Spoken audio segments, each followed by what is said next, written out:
ପିଲାମାନେ ଆଜିର ଏଇ ଭିଡ଼ିଓରେ ଆମେ ଷଷ୍ଠ ଶ୍ରେଣୀ ଇଂରାଜୀ ବହିର ଲେସନ୍ 1 କାଇଟ୍ ପାଠଟି ବହୁତ ଭଲ ଭାବେ ପଢ଼ିବା ଏବଂ ଏହାର ଯାହା ବି କିଛି କ୍ୱେଶ୍ଚିନ୍ ଆନ୍ସର ଅଛି ସବୁଯାକ ଏ ଗୋଟିଏ ଭିଡ଼ିଓ ମାଧ୍ୟମରେ ଡିସ୍କସନ୍ କରିବା। ଠିକ୍ ଅଛି, କ'ଣ କରୁଛି ତ ଦେଖୁଛି ବା ତା ପାଖକୁ ଦୌଡ଼ୁଛି, କିନ୍ତୁ ଦ୍ୱିତୀୟ ଚିତ୍ରରେ ଏ ପିଲାଟି କ'ଣ କରୁଛି ତାକୁ ଉଡ଼େଇ ଦେଉଛି ଆକାଶରେ। ତ କାଇଟ୍ଟା ଆକାଶରେ ଉଡ଼ୁଛି ଏବଂ ପିଲା ହାତରେ ଧରୁଛି ସୂତା ଧରିକି ଛାଡ଼ିକି କାଇଟ୍କୁ ଉଡ଼ଉଛି ହେଲା। ତ କାଇଟ୍ ମାନେ ସମସ୍ତେ ଜାଣିଛେ କାଇଟ୍ ହେଉଛି ଗୁଡ଼ି, ଯାହାକୁ ଓଡ଼ିଆରେ କୁହାଯାଏ ଗୁଡ଼ି ବା ପତାକା। ଦେଖ ଆମେ ପଢ଼ିବା, have you ever flown kites, ତୁମେ କେବେ ଗୁଡ଼ି ଉଡ଼େଇଛ କି? Have you ever observed kites when they fly and they lie on the ground, ତୁମେ କେବେ ଅବଜର୍ଭ କରିଛ କି? ଅବଜର୍ଭ ମାନେ ନିରୀକ୍ଷଣ କରିବା ବା ଭଲ ଭାବେ ଦେଖିବା। କେବେ କାଇଟ୍କୁ ତୁମେ ଅବଜର୍ଭ କରିଛ କି ଯେତେବେଳେ ସେମାନେ ଉଡ଼ୁଛନ୍ତି ଏବଂ ଲାଏ ଅନ୍ ଦି ଗ୍ରାଉଣ୍ଡ ମାନେ ଭୂମି ଉପରେ ପଡ଼ିକି ରହୁଛନ୍ତି। ଲାଏ ମାନେ ପଡ଼ିବା, ଫ୍ଲାଏ ମାନେ ଉଡ଼ିବା। କାଇଟ୍ ଆକାଶରେ ଉଡ଼ିବାର କିମ୍ବା ତଳେ ପଡ଼ିବାର ଦେଖିଛ କି? Do kites look different when in the air, ଯେତେବେଳେ ଗୁଡ଼ି ଆକାଶରେ ଉଡ଼ୁଥାଏ ତାହେଲେ ସେ ଅଲଗା ଦେଖାଯାଉଛି କି? ହଁ, ନିହାତି ଅଲଗା ଦେଖାଯାଉଛି, ଫରଫର ହେଇକି ଉଡ଼ୁଛି ଆକାଶରେ। ଡୁ ଦେ ଅଲସୋ ଆକ୍ଟ ଡିଫରେଣ୍ଟଲି, ସେମାନେ ମଧ୍ୟ ଅଲଗା ଅଲଗା ପ୍ରକାରର କରୁଛନ୍ତି, ମାନେ କାମ କରୁଛନ୍ତି କି? ହଁ, ସେମାନେ ବି ଅଲଗା କାମ କରୁଛନ୍ତି। ଯେମିତି ମାଟି ଉପରେ ପଡ଼ିଥିଲେ ସ୍ଥିର ରହୁଛି, କିଛି ନାହିଁ, ମାନେ ଗୋଟେ ମଲା ମଣିଷ ଭଳିକା ସେ ମାଟି ଉପରେ ପଡ଼ି ରହୁଛି। ଯେତେବେଳେ ଆକାଶକୁ ପଳେଇବ ସେ ଫରଫର ହେଇକି ଏପଟ ସେପଟ ହେଇକି ଖାଲି ସେ ଉଡ଼ିବ।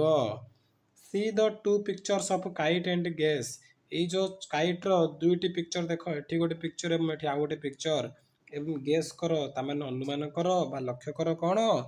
ଇଟ୍ is possible to write a poem on this two stage, on this two stage kites on the ground and kite in the sky.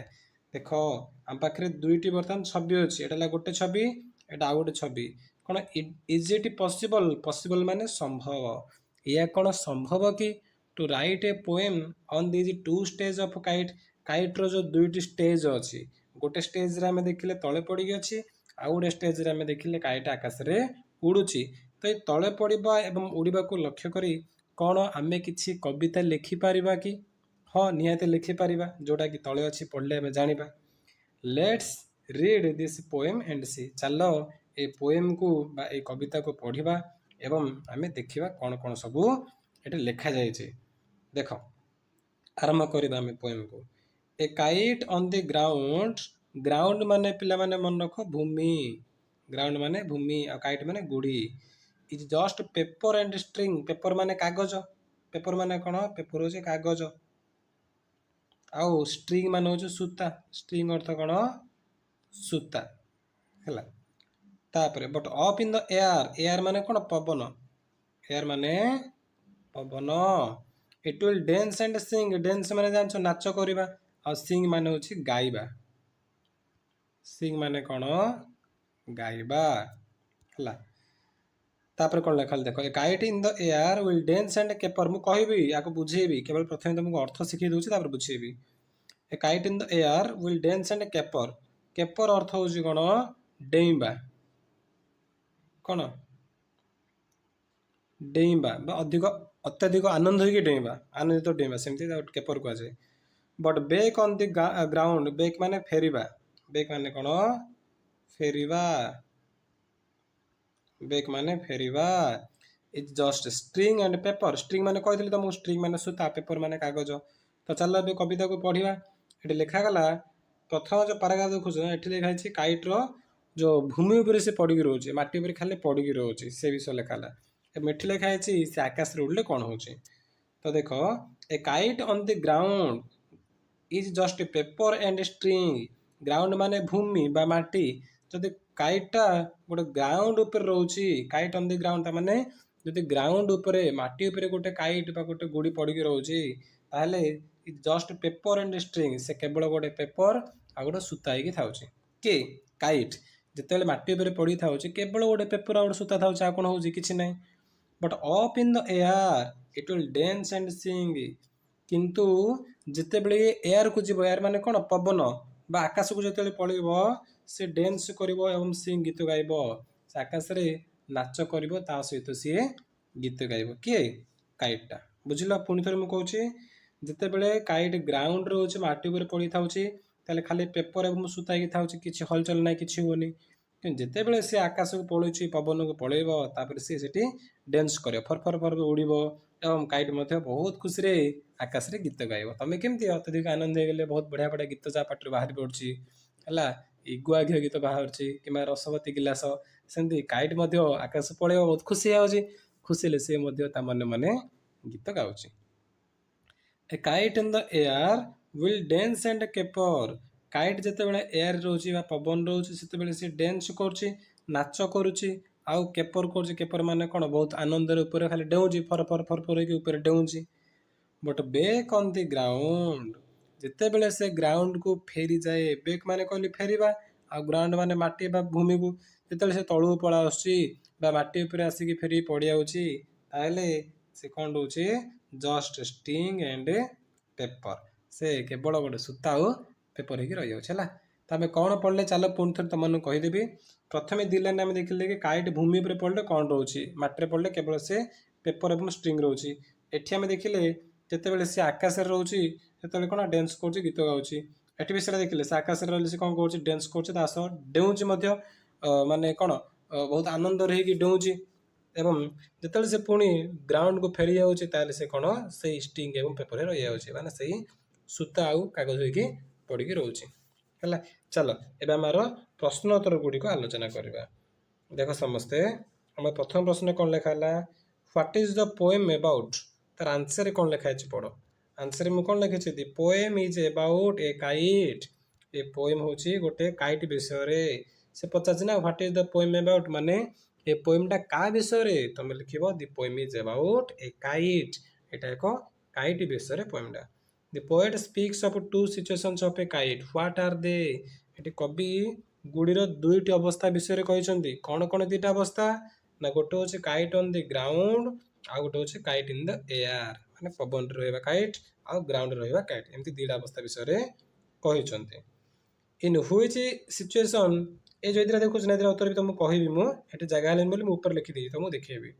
ତାପରେ in which situation is the kite more active କେଉଁ ଅବସ୍ଥାରେ kite ଅତ୍ୟଧିକ ସକ୍ରିୟ ଅଟେ କି ମାନେ କ'ଣ ସକ୍ରିୟ ତମେ କେମିତି ଯଦି ଭଲ ଥିବ ଶରୀର ସୁସ୍ଥ ଥିବ ଖାଇ ପିଇ ସୁସ୍ଥ ସବଳ ହେଇଛି ତାହେଲେ କ'ଣ ବହୁତ ମନ ଇଚ୍ଛା ଡେଉଁଛ ହାତ ଗୋଡ଼ ହଲାହଲି କରୁଛ କିନ୍ତୁ କିଛି ନଥିଲେ ଦେହ ଦୁର୍ବଳ ଥିଲେ କ'ଣ ପଡ଼ିକି ରହୁଛ ଗୋଟେ ଜାଗାରେ ସେମିତି ସେଟା କୁହାଯାଏ ଆକ୍ଟିଭ୍ ମାନେ ପୁରା ସକ୍ରିୟ ହେବା ପୁରା ଆକ୍ଟିଭ୍ ମାଇଣ୍ଡ ରହିବା ଭଲ ରହି ଡିଆଁ ଡିଁ ଖେଳ ଖେଳି ସବୁ କରିବା ତାକୁ ଆକ୍ଟିଭ୍ ବୋଲି କୁହାଯାଏ। ତ ଲେଖା ହେଲା କେଉଁ ସିଚୁଏସନରେ କାଇଟ୍ ଆକ୍ଟିଭ୍ ରହୁଛି ପୁରା in the air or in the ground ଆଉ ତର ତମେ ଜାଣିଛ ଯେତେବେଳେ ସେ ଏୟାରକୁ ପଳାଉଛି ଯେତେବେଳେ ସେ ପବନକୁ ବା ଆକାଶକୁ ପଳାଉଛି କାଇଟ୍ ସେତେବେଳେ ସେ କ'ଣ ବହୁତ ଆକ୍ଟିଭ୍ ହେଇଯାଉଛି ବହୁତ ଖୁସିରେ ସେ ଖାଲି ଡେଉଁଛି। 4 number what does it do when it is in the air ଯେତେବେଳେ ଏୟାରରେ ବା ଆକାଶକୁ ଯାଉଛି ପବନକୁ ଯାଉଛି ସେତେବେଳେ କାଇଟ୍ କ'ଣ କରୁଛି ନା when the kite is in the air it dances ସେତେବେଳେ ସେ କ'ଣ କରୁଛି ଡ୍ୟାନ୍ସ କରୁଛି ନାଚ କରୁଛି ଗୀତ ଗାଉଛି ଏବଂ କେପର୍ସ ମାନେ ମୁଣ୍ଡ ହଲେଇ ହଲେଇ ଆନନ୍ଦରେ ଡେଉଁଛି ସେ। ହାଉ is it when on the ground ଯେତେବେଳେ ସେ ଗ୍ରାଉଣ୍ଡରେ ରହୁଛି ଗ୍ରାଉଣ୍ଡ ମାନେ ଭୂମି ବା ମାଟିରେ ଯେତେବେଳେ କାଇଟ୍ ଆସିକି ପଡ଼ୁଛି ସେ କିପରି ରହୁଛି ତମେ କ'ଣ ଲେଖିବ when the kite is in the ground it just paper and string ଯେତେବେଳେ ସେ ଗ୍ରାଉଣ୍ଡରେ ରହୁଛି ସେତେବେଳେ ସେ କେବଳ ଗୋଟେ କାଗଜ ଆଉ ସୂତା ହେଇକି ପଡ଼ିକି ଥାଉଛି। 6 number where is the kite very happy kite କେଉଁଠାରେ ବହୁତ ଖୁସି ରୁହେ ଏୟାରରେ ନା ଗ୍ରାଉଣ୍ଡରେ ତମେ କ'ଣ ଲେଖିବ ଏୟାରରେ ବହୁତ ଖୁସି ହେଉଛି the kite is very happy when it is in the air ଯେତେବେଳେ ସେ ଆକାଶରେ ରହୁଛି ନା ସେତେବେଳେ ବହୁତ ଖୁସି ରହୁଛି ତାକୁ ବହୁତ ମଜା ଲାଗୁଛି ଡେଇଁବାକୁ ଫର ଉଡ଼ୁଛି ଖାଲି ସେ। How many stanzas are there in the poem ଏ ପୋଏମ୍ରେ କେତୋଟି ଷ୍ଟାଞ୍ଜା ଅଛି ନା 2ଟି ଷ୍ଟାଞ୍ଜା ଅଛି। କ'ଣ କ'ଣ 2ଟା ଷ୍ଟାଞ୍ଜା ଇନ୍ ଦ ଏଇଟା ନା ଦେଖ ପିଲାମାନେ POEM ହେବ ହେଲା ଏଇଟା ଭୁଲରେ ବେଶୀ ଲେଖା ହେଇଛି ଇନ୍ ଦ ପୋଏମ୍ POEM ହେଲା। ଦେଖ 2ଟା ଷ୍ଟାଞ୍ଜା କ'ଣ କ'ଣ ଏଠି ଆମର ଗୋଟେ ଷ୍ଟାଞ୍ଜା ଅଛି ଏବଂ ଏଠି ଆଉ ଗୋଟେ ଷ୍ଟାଞ୍ଜା ଅଛି ହେଲା ନା 2ଟା ଷ୍ଟାଞ୍ଜା ଅଛି ଆମର। ତାପରେ what does the first stanza talk about and what does the second stanza talk about ଚାଲ ଆଉଥରେ ଦେଖିବା ହେଲା ମାନେ କହିଛି ପ୍ରଥମ ଷ୍ଟାଞ୍ଜାରେ କ'ଣ ଲେଖା ହେଇଛି ତମେ କ'ଣ ଲେଖିବ ଦି ଫାର୍ଷ୍ଟ ଷ୍ଟାଞ୍ଜା ଏଟା ଯେ 8 ନମ୍ବର କ୍ୱେଶ୍ଚିନ୍ ଉତ୍ତର the first stanza talks about the situation of a kite when it is in the air and on the ground ପ୍ରଥମ ଷ୍ଟାଞ୍ଜାରେ ଲେଖା ହେଇଛି କାଇଟ୍ର ସିଚୁଏସନ୍ ଯେତେବେଳେ ସେ ଏୟାର ରହୁଛି ଆଉ ଗ୍ରାଉଣ୍ଡରେ ରହୁଛି ସେ ବିଷୟରେ ଲେଖା ହେଇଛି ଫାର୍ଷ୍ଟ ଷ୍ଟାଞ୍ଜାରେ। ତ 9 ନମ୍ବର କ୍ୱେଶ୍ଚିନ୍ ଥିଲା କି ସେକେଣ୍ଡ ଷ୍ଟାଞ୍ଜାରେ କ'ଣ ଲେଖା ହେଇଛି ତମେ ଉତ୍ତର କ'ଣ ଲେଖିବ the second stanza talks about the situation of a kite when it is in the air and back on the ground. Second stanza लिखा है कि काइट सिचुएशन टा कौन जिते बड़े सी आमर एयर रही तार सिचुएशन कौन आ ग्राउंड को फेरी गले भूमि की जो फेरी पड़ा से सिचुएशन कौन ए विषय लिखा है प्रथम स्टांजा कौन लिखाई रे से माटी पड़ी आकाश को गला कि सेकेंड स्टांजा कौन लिखाई ना आकाश में माटी की पड़ी आसला माटी फेरी पड़ाला भूमि को फेरी पड़ाला लिखाई देख 10 number What do the first two line of this first stanza talk about kite on the ground or kite in the air? First stanza रो जो प्रथम दीरा लाइन से दीरा लाइन रे काइट रे कोन लिखा है को विषय रे देखो एटा देखो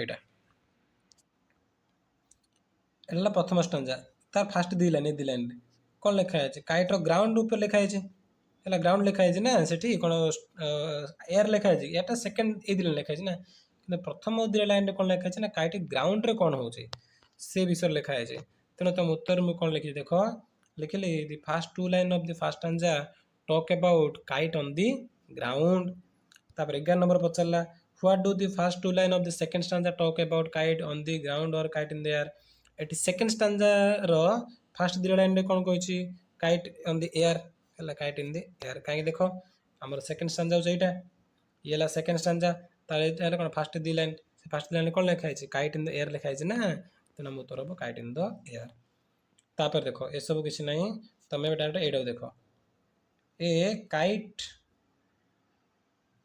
on the ground GROUND is just JUST just paper and string STRING पूरा तुम पोएम रू जिन लिखा है सीना लिख ली पड़े वाला बट एटा कौन लिखियो but days in the air but when in the WHEN when in the air AIR it will dance and sing DANCE dance and sing है देखो तुम पूरा लिखाई जेंती ना ना when ऑफ हो बोले when कर दे देखो a kite on the ground is just paper and string but up in the air it will dance and sing एट ना कि एटा ऑफ हो but ऑफ माने ऊपर है up in the air माने पवन ऊपर पड़ोछि तापरे आसला मोर एटा देखो what is the poem about ए पोएम रे कोन लिखा है ना लिखिबो तोर the poem is about a kite the two states of a kite are kite on the ground and a kite in the air what does a kite do when in the air जेतले air रे रहउची ताले कोन करछि ना when the kite is in the air रे it dances sings and capers what do the first two line of the first stanza talk about first two line प्रथम stanza रे कोन को विषय कहउची when the kite is on the ground it is just a paper and string ए विषय कहैछि तापरे what do the first two line of the second stanza talk about second stanza रे फर्स्ट दी लाइन रे कोन लिखाइछि when a kite is in the air जेतले kite air रहउची से कोन करबो ना डांस करबो एवं केपर करबो एटा लिखाइछि हला तापरे एटा देखो एटा जोड़िया पे कहछि गारटान जोड़िया में but up in the air it will dance and sing जेतले से एयर ऊपर पड़े पवन ऊपर पड़े आकाश उड़ीबो से डांस करछ आ सिंग करछ गीत गाउछ ताले सेतले काइट डेड मरि आउछ ना काइट जिंदा होउछ एलाइव माने कोन बंचिबा आ डेड माने मर जिबा आकाश पड़े से बंचु रहउछ ना तम लिखे kite alive A kite in the air will dance and caper air से डांस करछ आ केपर करछ एटा मतलब कोन एलाइव हबो ए kite on the ground just paper and string एटा कोन मरि जाउछ से ग्राउंड आसला but back on the ground just paper and string एटा मध्ये kite dead से काइटा मरि थाउछ एति थला तमरो काइट पाठ हम पढिले ता प्रश्न उत्तर मध्ये आलोचना कले पुणी मिश्रा में आसंता काली ठीक संध्या